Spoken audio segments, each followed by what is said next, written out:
Saludos muchachos, retomamos el tema de coagulación, floculación de la clase número 2 y final de la teoría relacionada con este tema.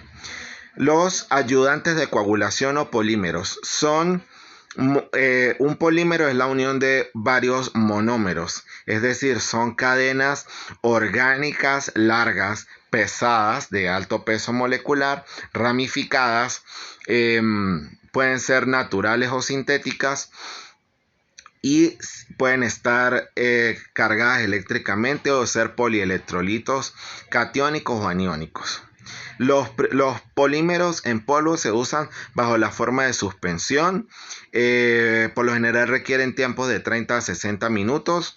Y en cuanto a los diferentes tipos, aquí vemos los polímeros no iónicos como el óxido de polietileno y la poliacrilamida, los polielectrolitos aniónicos tipo ácido poliacrílico, la poliacrilamida hidrolizada, entre otros. Y tenemos los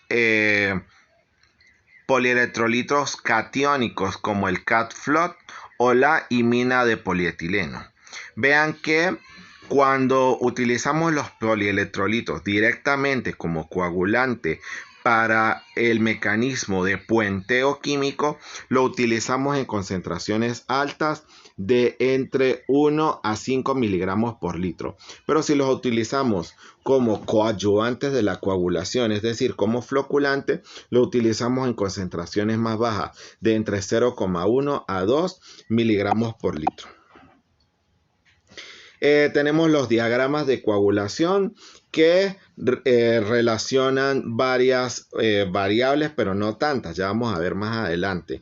Por ejemplo, este diagrama relaciona en el eje X el pH de la solución. En el eje Y, vean que tenemos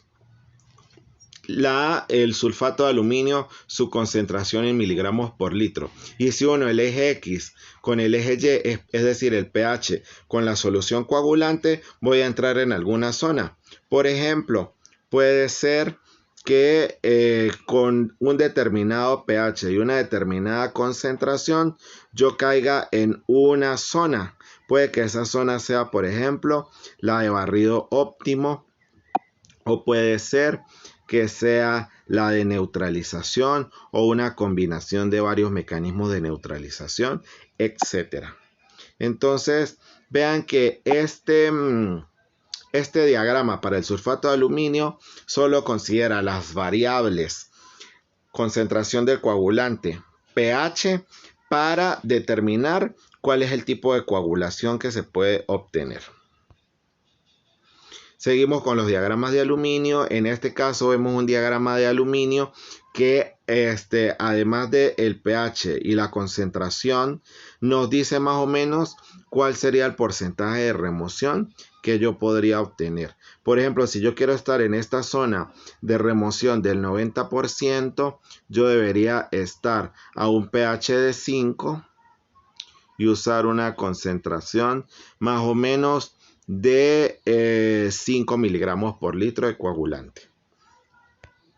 Parece sencillo, pero son muy superficiales o consideran muy pocas variables. Otro diagrama de sulfato de aluminio, pero vean que la coagulación tiene diferentes variables. No solo es el pH y no solo es la concentración del coagulante, sino que interviene la turbidez, la alcalinidad, las sales disueltas, la temperatura, el tipo de coagulación, el tipo de mezcla, el sistema de mezclado, bueno, etcétera.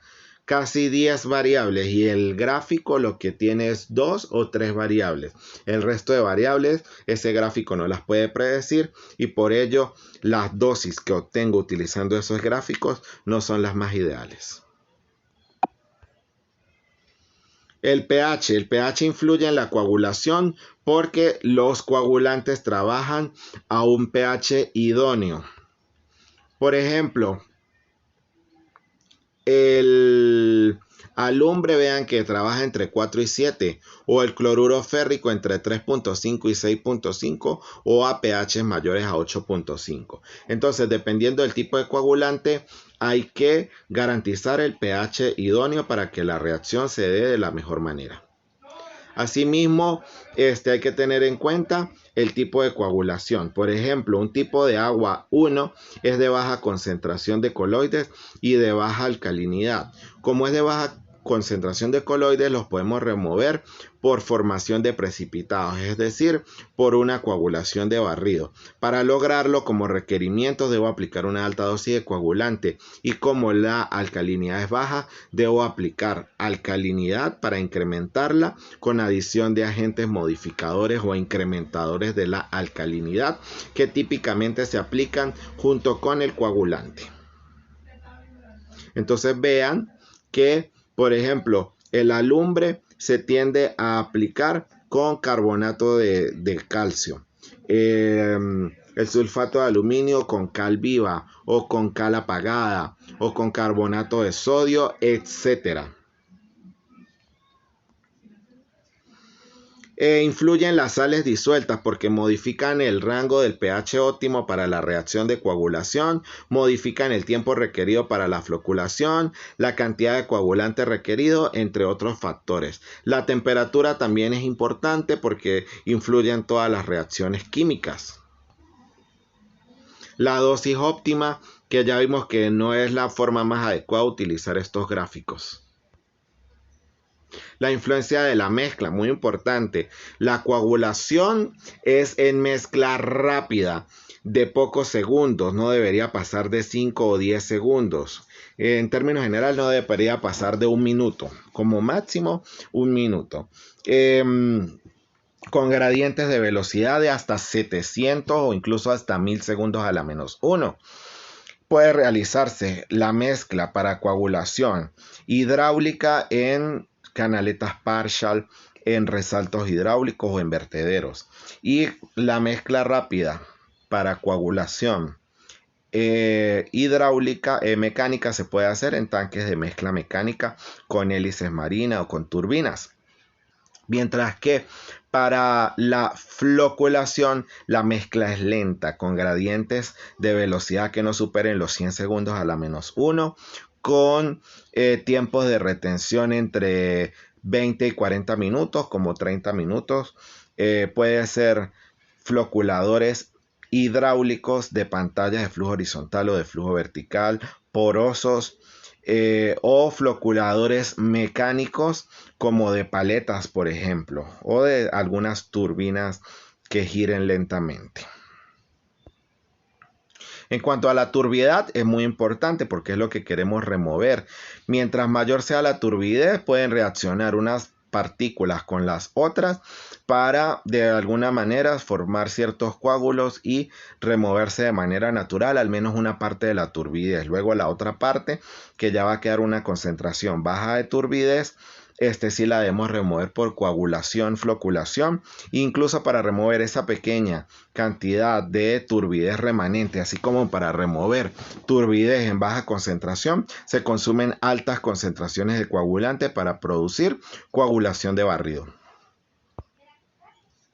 El sistema de adición es muy importante porque el coagulante debe, a pesar de que viene sólido como una sal o granular, nosotros no podemos aplicar directamente el sólido en el agua. Debemos disolverlo primero en agua limpia, mezclándolo para formar una solución coagulante, y esa es la que va a ir al punto de aplicación, y ese punto de aplicación, como ya se ha dicho, tiene que estar mezclado de manera rápida y homogénea para que se produzca la coagulación en pocos segundos. La coagulación es casi inmediata y se da en fracciones de segundo.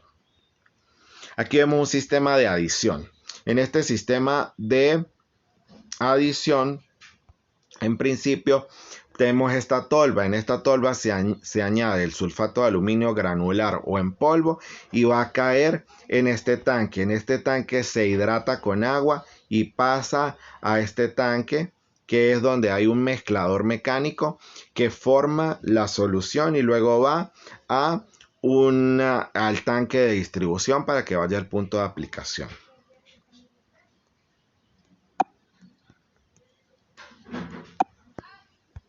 Ahora bien,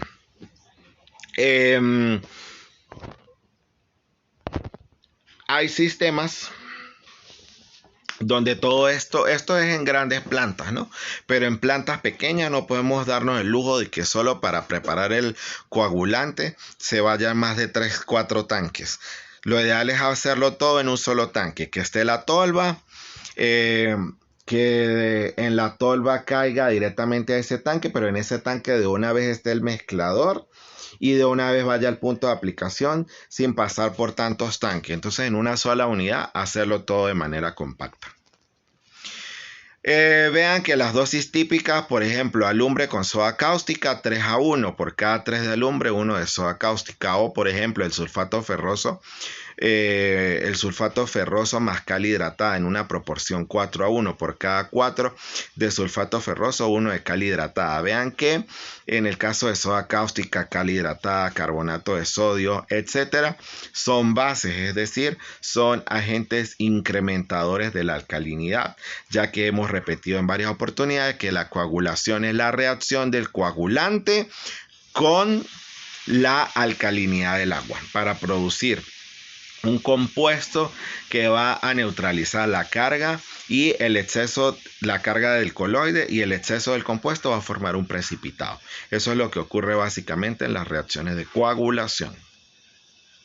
Aquí esto es muy importante, las condiciones de dosificación, porque son los criterios de diseño que utilizamos para diseñar ese tanque que va a preparar la solución coagulante. Se va a preparar a una concentración, por lo menos el alumbre, de 60 gramos por litro o 6%, con un tiempo de retención hidráulica que según el caudal me va a dar el volumen del tanque de 5 minutos. Se van a utilizar tuberías de PVC, polietileno, etcétera, que sean resistentes, porque el alumbre en disolución es ligeramente ácido. Peor aún, el sulfato ferroso es mucho más ácido. Entonces también se aplica, por ejemplo, al 6% durante 5 minutos de mezcla, pero las tuberías y accesorios deben ser de plástico, caucho, etcétera, que son aún mucho más resistentes, porque el pH del sulfato ferroso es mucho más ácido. Y así para los diferentes coagulantes que vemos allí. Entonces hay ciertas condiciones de seguridad. Cuando vayamos a manipular estos reactivos deben ir a un cuarto de almacenamiento, donde para entrar debe usarse máscara, ropa especial, proteger los ojos, cuidarse de no apilarlos en pilas tan altas para que haya un derrumbe y le caiga a uno ese reactivo encima, etcétera. Hay que tener una serie de condiciones de seguridad en los almacenes de esos reactivos. No colocar uno cerca de otro que puedan reaccionar y se produzca una reacción brusca, etcétera. El coagulante se determina por un test de jarras, donde, como vemos en la imagen que está en la parte inferior, es un equipo que tiene la capacidad de mezclar a la misma velocidad y al mismo tiempo varios vasos a la vez. En cada uno de esos vasos se aplica, por ejemplo, en el primero 5 miligramos por litro, en el primero 5 mililitros, en el segundo 10 mililitros, en el tercero 15 mililitros, etcétera. Como todos están a 6% o a 60 gramos por litro, donde se produzca mayor sedimentación o donde se remueva mayor turbidez es la dosis que vamos a utilizar como dosis coagulante. Entonces vean que en el ensayo de jarras tenemos en cuenta el tipo de coagulante, la dosis del coagulante, el tipo de floculante, la dosis del floculante o polímero, el pH, el tiempo de residencia, la velocidad de agitación, e incluso podemos conocer graficando la turbidez removida si la coagulación fue por neutralización de la carga o si fue por barrido, etcétera. Entonces el ensayo de jarras, sabiéndolo hacer y sabiéndolo aplicar, nos va a dar mucha información y va a considerar muchas más variables que los diagramas. Por eso es la manera idónea para determinar la concentración del coagulante en laboratorio. En cuanto a la floculación, es la unión de coágulos para formar flóculos. Ya se ha dicho que se suelen utilizar polímeros o polielectrolitos que actúan como mallas, y esas mallas tienden a atrapar esas diferentes pelotitas que se ven en el dibujo resaltado, que serían los diferentes coágulos. Hay dos tipos, pericinética y ortocinética. La pericinética se da por el movimiento browniano, y como este movimiento es tan insignificante, asimismo lo es este tipo de floculación. En cuanto a la floculación ortocinética, se da por aporte de energía externa, tanto mecánica como hidráulica, por lo que nosotros como ingenieros regulamos el proceso haciéndolo más eficiente. Entre los parámetros de la floculación también son varios, como la naturaleza del agua, el gradiente de velocidad que no debe superar de 100 segundos a la -1, el número de colisiones, las variaciones del caudal, el tiempo de retención que no debería superar de 40 minutos, la densidad del floc, el volumen del lodo, el número de compartimientos, que son varios. Hay diferentes tipos de floculantes. Ya dijimos que son polímeros o polielectrolitos naturales o sintéticos. Naturales como los minerales. Aquí vemos que entre ellos está el carbón activo en polvo o la betonita, arcillas, etc.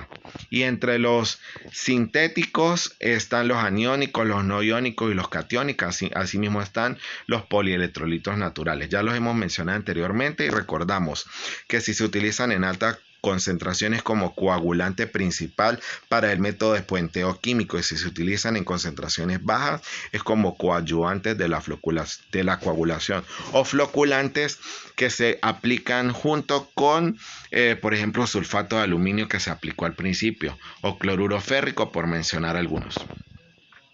Hay diferentes tipos de floculadores, pero básicamente se clasifican como mecánicos e hidráulicos. Estos son hidráulicos, que son de pantallas. Vean que esas pantallas hacen que el agua gire. Por ejemplo, tengo pantalla y pantalla. Entonces el agua hace giros rectos y luego giros de 180 grados, y esa es la dirección que sigue. De tal modo que en estos giros de 180 grados donde se forman los flóculos. Pueden ser tanto de flujo horizontal como de flujo vertical, y pues nada, son floculadores hidráulicos porque no se les aplica energía mecánica, sino que trabajan con la energía cinética de la velocidad del agua. Están los helicoidales, que inducen movimientos ciclónicos en el agua, donde también se producen giros de 180 grados que forman los flóculos. Están los de medio poroso, donde el agua al atravesar por ese medio, a través de esos intersticios chocan para incrementar el tamaño de los flóculos. Están los mecánicos de paleta, donde esas paletas giran pero lentamente porque la mezcla mecánica debe ser lenta. También los hay de turbina, pero esas turbinas deben girar lentamente para que sirvan como floculadores. Están los oscilantes, donde hacen el movimiento de 180 grados porque ellos no alcanzan a dar giros completos de 360 grados.